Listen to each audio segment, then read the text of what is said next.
Is Section 8 going away? I have been asked that question quite a bit over the past few days because of the hoopla with executive orders and the memo and all of that stuff. And a lot of people are scared, in part because of what some social media influencers have been putting out in their videos regarding HUD and Section 8. So the short answer to is Section 8 going away? The short answer is no. The reason why I can say no is because the executive orders that were put out last month. There was a memo, an inter-office memo that was leaked out, and that was what fueled this firestorm regarding HUD and Section 8. I just want to say here that Section 8 is an income-driven program. And what I mean by income-driven, individuals who want to participate in this program have to meet income requirements. That's part of qualifying for a Section 8 voucher, which is also known as a housing choice voucher. This program was started in 1974, and it was started as an alternative to public housing. Public housing is a building or buildings, homes owned by the government. And it is also income driven, meaning that anyone who wants to live in the public housing, they have to meet income requirements in order to qualify for a unit. And in that unit, you're not given really much of a choice as far as where you live. It's, that building, that you apply to and how many bedrooms they offer. Those are your choices. The housing voucher, the home choice voucher, Section 8 is different in that those who qualify for the voucher are given a voucher, and they are given a set amount of time to find a place on their own that will accept the voucher and move in. Now, that's where the public housing and the Section 8 separate. Where they are similar is that both in public housing and in Section 8, the participant in the program is required to pay a percentage of the rent they are responsible for. And then either the government or the local entity, depending on which program the individual actually comes through in public housing, picks up the rest. So there is a responsibility on the tenant to pay Now, there are some instances, now, and these instances aren't as many as years ago, where an individual would pay very low rent or no rent. And again, those cases nowadays are not as many as years ago. And for that, again, you have to meet the qualification, because nothing's free.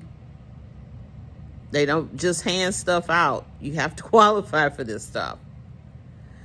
And whatever the personal circumstances of the tenant, and then that, and their income and all of that, if they have income, will determine if they pay the super, low rent. And what I mean by that, that would be like, paying $50 or $100 or $200 or $300 a month for the rent. Now, again, that portion is the tenant's responsibility. And contrary to popular belief, if they don't pay that portion, they're subject to eviction just like anybody else. They are responsible for their portion of the rent. But most people that are in the program, they qualify at 30%, and some qualify at 40%, meaning that they pay 30% or 40% of the rent, and then the government or whichever entity they use to get into the program will pay the balance. And again, they're responsible to pay that rent. If they don't pay that rent, they can be evicted just like anybody else can, and also, removed from the program, because you have to be responsible and you have to pay your rent. Where the disconnect happened with the memo and executive orders, again, that memo that was sent into office was leaked to the public. And that memo was rescinded February the 3rd. President Trump rescinded all of that.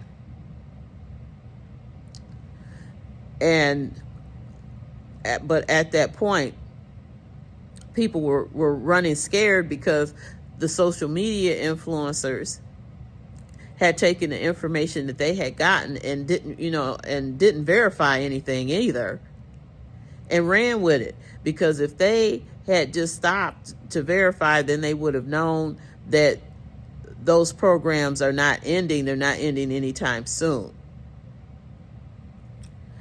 And I posted a video on TikTok regarding that. The video has done pretty well on there, and it is helping people to be more at ease and find peace of mind, in that what these other people had done was very irresponsible and thoughtless, especially in lieu of the fact that we as American citizens witnessed the wildfires, and we witnessed people losing everything, losing their homes, losing everything. Some even lost their lives. And we watched helplessly, because there wasn't anything most of us could do but watch and pray, for them. And a lot of people were still raw from that, in their feelings from that. And then these social influencers come with this information, and folks are on high anxiety now because of that. And that's why I say what some of them have done was very irresponsible and thoughtless and cruel. And then the hate that has spewed over from all of this towards people who are on Section 8 and other HUD programs and similar programs has been unbelievable. For some reason, people think that those that are on Section 8 is problematic. I don't know how it's problematic when you have to qualify for the program. You have to be responsible for your portion of the rent. And when the lease is up, you have to recertify. You have people saying, well, this should only be for a certain amount of time. Well, the program was designed with a built-in recertification process. So as long as the person recertifying is still qualified, they stay in the program. If they're no longer qualified for the program, then they're released from the program. That's how it works. So putting a time limit on it doesn't make any sense if they already have something built in to deal with changing circumstances and changing income. If somebody made more than what was required for qualifying, then they're released from the program. What's wrong with that?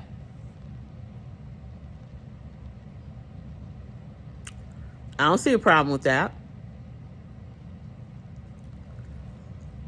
Some people think that Section 8 people don't work. The latest data shows that 75% of people who are on Section 8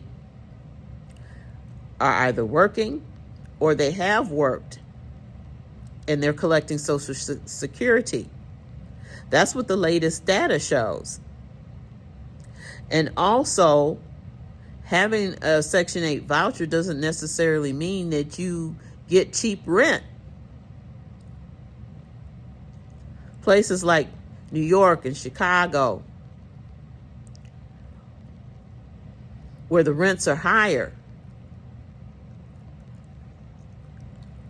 they ask for $2,000, $3,000, $4,000, $5,000, $10,000 a month in rent with a straight face and their chest out. And you come in with a voucher. And even with the voucher at 30%, you're paying $300, $900, $1,200, $1,500. I have a friend that lives on the East Coast. Her 30% is to over $2,000 per month, and that is with the assistance. So in order to be able to pay that kind of rent, you have to have a job somewhere or some source of income.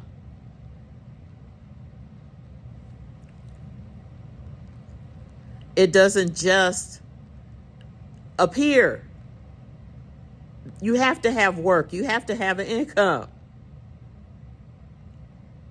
So although they're getting assistance, they still have a responsibility. So they're not getting this for nothing.